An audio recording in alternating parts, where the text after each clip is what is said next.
Winning it first time would be awesome if we all had that opportunity, but there's certainly different things that you can put in place and different procedures that you can do to really build a strong relationship with your client when you meet them in that first meeting.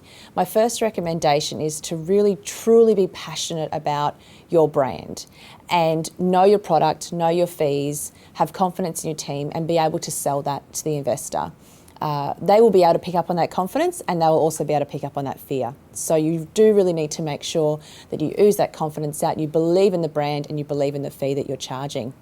From there, make sure that you do focus on building the relationship with the client as well. While many BDMs will hand the property over to the property manager, those that are full-time BDMs watching today, they will also need to have a bit of time where they relax and relate with the client one-on-one themselves and then obviously sell the service of the team. So really do listen to your client, acknowledge them, nod during conversation as well, and recognise the strengths of the property, recognise when you can see that they're talking about passion and of that side of the property, any renovations they've done, really get involved in that conversation with them.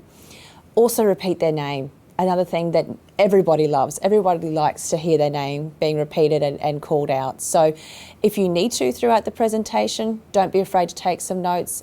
And certainly ask your client to do that as well to make sure that they're comfortable and just explain to them at the end of the presentation that it's just a good way to recap and make sure that you've got everything ticked off and covered and discussed.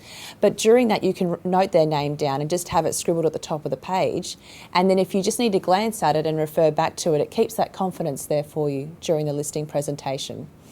And finally, making sure that we are seen as the experts in the industry. All of us should be seen as property management investment specialists and investment property specialists, and that's what we are. We are helping people grow their financial futures. Some will have one property through to 10 properties.